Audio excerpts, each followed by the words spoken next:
What's the deal, baby? You already know it is the big boss, how boss dog K poke through the door, here to talk this boxing. What's good with y'all boys, man? Everybody good? I pray for everybody, for real.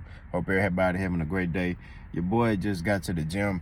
I'm about to go train my shoulders, you know what I'm saying, and then run on the treadmill. And then after this, you know, I might go to work. I got some things I gotta take care of at the house. But should Charlo switch trainers? Not Jermall Charlo switch trainers. Let's talk about it. Now granted, I haven't heard anything. I ain't got no sources. I'm just saying, I'm just speculating at this point, right? Of what I personally would like to see. And also, shout out to Mr. Gary Buns, because he the one who asked me this question. So, you know, he asked me to make a video, so I'm doing it. I would like to see jermall Charlo with Derrick James. I feel like he'll be able to unlock some things that I feel like jermall Charlo has in his arsenal.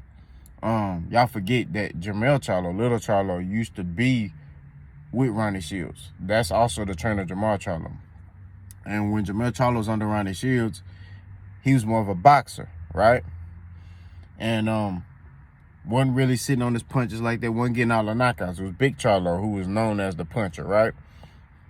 And then Lil Charlo leaves Ronnie Shields and goes to Derrick James and becomes his knockout artist. That's why, like, when people were sitting there talking about, oh, Jermall Charlo can't fight, or he can't box, he just looks for the knockout. I was like, no, he can box. He was known as a boxer early in his career under Ronnie Shields. He boxed. You know what I mean? It wasn't until he got with Derrick James, you know, he starts sitting on his punches more. You know what I'm saying? And even under Derrick James, the dude still can box. The dude still is a good boxer. You know what I'm saying? Like, y'all, you know, just because he knocking people out, that's the thing. When you knocking people out, oh, you can't box. Huh? You know what I mean? It's crazy to me. But I would like to see jermall Charlo with Derrick James. You know what I'm saying? I think he'll be able to teach Jermall some things. Jermall Charlo's already a powerful guy. So if he give Derrick James and he listens to Derrick James, because the key thing is listening. Because Lil Charlo, when he didn't listen to Derrick James, he lost. But when he listened to Derrick James, he became undisputed. Understand that. So, like I said before, I think if Big Charlo go to Derrick James, I think that he'll be able to unlock more things in Charlo. You know what I mean? I ain't gonna lie to you. I think Charlo can possibly, if he moved to 168, he might he might be able to get that undisputed title up there. You know, because I'm telling you. And you may be like, boss, what you talking about? Canelo's the 168-pound undisputed champion. If jermall Charlo move up to 168, Canelo gonna drop them belts. I'm telling you, if jermall Charlo moved to, think about it. Look at the history. They was at 154 together, right? Both Charlos wanted to fight Canelo. Canelo started fighting at 155. Then move up to 160, right? So Big Charlo moved to 160. Canelo was at 160. Then he go to 168, right? When Charlo became the mandatory for his belt. Chase after him. Then Showtime offers Canelo a deal where he fights Charlo, Benavidez, and possibly Errol Spence. Canelo saying, I'm gonna go fight B-Ball, Triple G. You know, and then, you know, I'll see what I do after that. Now look at him. He lost to B-Ball, got the brakes beat off of him, and then he fought a washed-up Triple G, right? And then he claiming the reason why he didn't knock him out is because he hurt his hand. Because he been fighting, you know, having back-to-back training camps. And I get it. You know what I mean? Me and Canelo are around the same age. When you get in your 30s, man, your knees, your arms, all that stuff hurting. Them training camps hurt.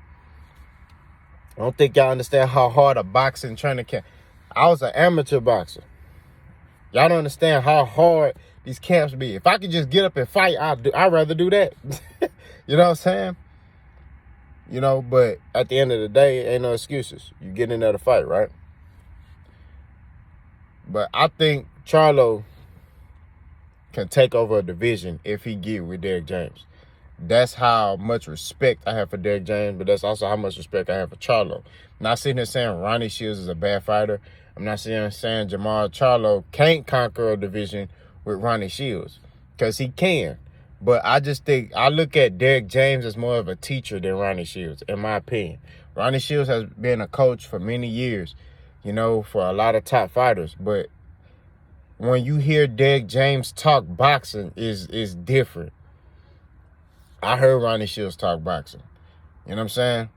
And Ronnie Shields has more experience in the game, but he doesn't give me that mentor teacher role. You know what I'm saying? Like, it's more like, do this, do what I say. Like, it's just coaching. Like, do this. Whereas Derrick James is like mentoring you and teaching you and showing you the reason. It's different. So it's gonna get engraved in your brain differently. You know what I'm saying? Like, when Derrick James teaches, in my opinion, that's my perspective right there. I think that, like I said, if Jermall Charlo is able to just maybe try Derrick James for one fight, you'll see a traumatic change in his fighting style, his punching power, how he's sitting on his punches, things like that. Jermall Charlo has one of the best jabs in boxing. He be dropping boys with jabs. You know what I'm saying? I feel like Derrick James, like, for example, Errol Spence, he on the pads, he trains how he fights. Jermall Charlo trains how he fights, right? It's something that Derrick James teaches them, that when they hitting the pads and on a bag or whatever they doing in training, they're able to do it in the ring. You know what I'm saying? And I feel like with Jermall, what he does in training around the shields, he doesn't necessarily do in the ring all the time. So I feel like Derrick James will be able to help him, you know, do that. You know what I'm saying? But granted, it's all on Charlo if he want to listen or not. Because like I said, Mel, when he didn't listen to Derrick James, he lost. Right? When he listened to, I won't say he lost. He had a draw with Castano. Right? But when he listened to Derrick James, he knocked out Castano. You see what I'm saying? So I'm looking forward to seeing what Charlo gonna do. I'm very excited for Jermall Charlo. I'm not gonna lie. He's excited. He brings excitement to boxing. You know what I'm saying? So I'm just ready to see this dude get in this ring and ready to see him stretch somebody. You know, but if he's able to get Derrick James in his corner, I'm telling you, don't be shocked if this boy start taking over boxing again. Boss gone.